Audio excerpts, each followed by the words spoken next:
Bonjour, c'est l'autodidacte africaine avec un autre épisode des Parlons français où nous essayons de pratiquer et améliorer notre français parlé. Aujourd'hui, j'aimerais partager avec vous ce que je pense sur la sensibilité linguistique. Commençons.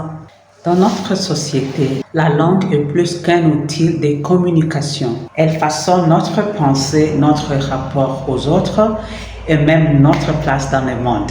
Pourtant, comprendre une langue ne va pas toujours de soi. Trop souvent, on suppose que tout le monde comprenne de la même manière. Et si on changeait cet regard, ça c'est vraiment important, surtout si vous apprenez une langue étrangère ou bien vous viviez dans un environnement multilingue.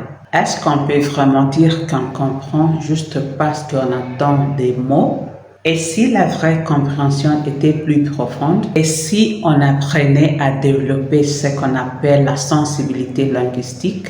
Restez avec moi parce qu'on va explorer tout cela dans cet épisode. Quand on apprend une langue, on se concentre souvent sur les grammaires, le vocabulaire, les règles.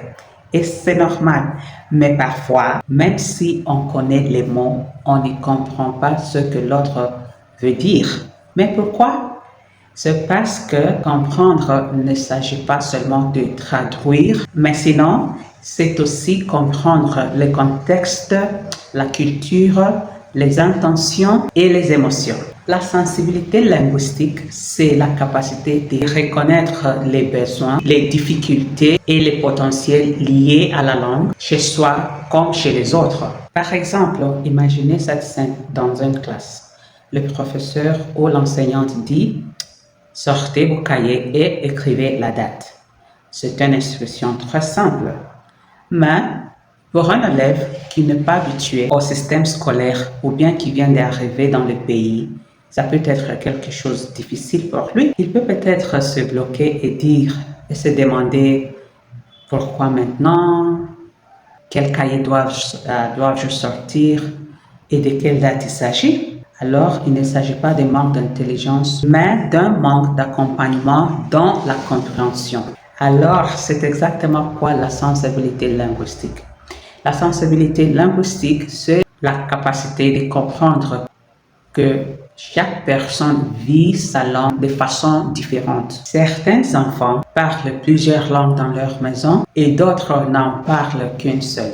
Certains adultes maîtrisent bien la langue écrite. D'autres ont surtout une langue orale très riche. Avoir la sensibilité linguistique, c'est faire attention à ces différences. C'est adapter son langage, reformuler, donner des exemples et laisser du temps.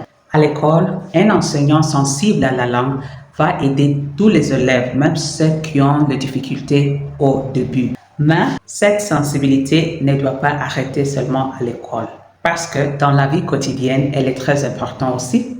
Imaginez ceci, vous êtes à l'hôpital et on vous explique un traitement, mais vous ne comprenez pas tous les mots. Si la personne devant vous prend du temps, parle lentement, vous regarde dans les yeux et vous explique avec des gestes, alors vous vous sentez compris. Et voilà, c'est ça la sensibilité linguistique dans la société. Elle permet une communication plus humaine, plus juste, et elle réduit des malentendus, les frustrations et des inégalités. Pour moi, comme une étudiante de langue, je trouve que développer la sensibilité linguistique prend du temps et qu'on doit être patient en le développant.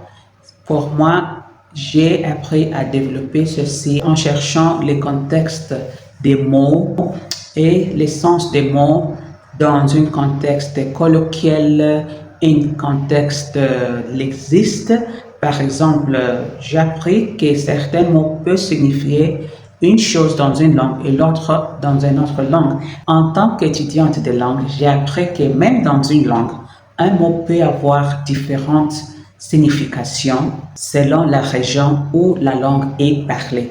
Par exemple, dans une vidéo que j'avais faite il y a, je crois, 3 semaines passées, j'ai appris que le mot poêle peut être un ustensile de cuisine ou bien un dispositif de chauffage. Vous voyez?